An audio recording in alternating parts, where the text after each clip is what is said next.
ایک گاؤں میں ایک بہرا چرواہا رہتا تھا جو بکریاں چراتا تھا۔ چرواہا مکمل بہرا تھا اور کوئی آواز سننے کی صلاحیت نہیں رکھتا تھا۔ چرواہے کے پاس 50-60 بکریاں تھیں۔ وہ روزانہ بکریوں کو جنگل میں چرنے لے جاتا اور شام کو واپس آتا تھا۔ ایک دن دوپہر کو چرواہے کو بھوک لگی اور اس نے روٹیاں نکالنی چاہیں۔ اسے یاد آیا کہ وہ روٹیوں کی پوٹلی گھر میں بھول آیا ہے۔ چرواہے نے سوچا کہ بیوی اسے روٹیاں لے آئے گی۔ چرواہا بار بار گاؤں کی طرف دیکھتا رہا لیکن کوئی نہیں آیا۔ چرواہے کو غصہ آنے لگا کہ بیوی نے روٹیاں کیوں نہیں بھیجیں۔ کچھ فاصلے پر ایک گھوڑے والا درختوں کی شاخیں کاٹ رہا تھا۔ چرواہا گھوڑے والے کے پاس گیا اور بکریوں کی دیکھ بھال کرنے کی درخواست کی۔ گھوڑے والا بھی بہرا تھا اور چرواہے کی بات نہ سمجھ سکا۔ گھوڑے والا سمجھا کہ چرواہا اس سے گھاس مانگ رہا ہے۔ گھوڑے والے نے چرواہے کو صاف انکار کر دیا اور ہاتھ سے بھاگنے کا اشارہ کیا۔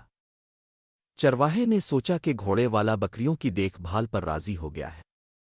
چرواہا بھاگتا ہوا اپنے گاؤں کی طرف روانہ ہوا۔ جب وہ گھر پہنچا تو دیکھا کہ بیوی بیمار ہے اور بستر پر لیٹی ہے۔ چرواہا فوراً حکیم کے پاس گیا اور دوا لے کر آیا۔ پھر اس نے جلدی جلدی روٹیاں کھائیں تاکہ جنگل واپس جا سکے۔ چرواہا روٹیاں کھا کر فوراً جنگل کی طرف واپس بھاگا۔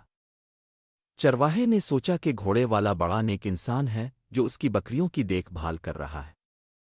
چرواہے نے سوچا کہ اس احسان کے بدلے گھوڑے والے کو لنگڑی بکری تحفے میں دے دوں۔ چرواہا لنگڑی بکری کو کندھے پر اٹھا کر گھوڑے والے کے پاس پہنچا۔ گھوڑے والے کو لگا کہ چرواہا اسے بکری کی ٹوٹی ٹانگ کا ذمہ دار ٹھہرا رہا ہے۔ گھوڑے والا غصے میں آ گیا اور چرواہے کو ڈانٹنے لگا۔ چرواہے نے سوچا کہ گھوڑے والا دودھ دینے والی بکری مانگ رہا ہے۔ چرواہا بولا کہ میں غریب آدمی ہوں، دودھ والی بکری نہیں دے سکتا۔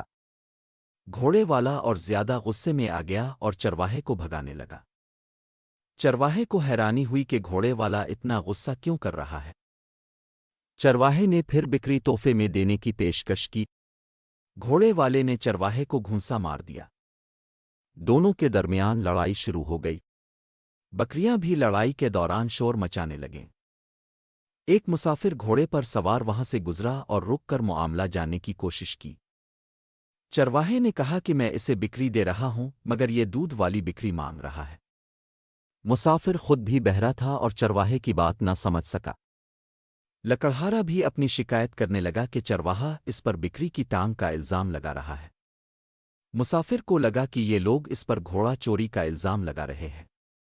مسافر فوراً گھوڑا چھوڑ کر وہاں سے بھاگ نکلا۔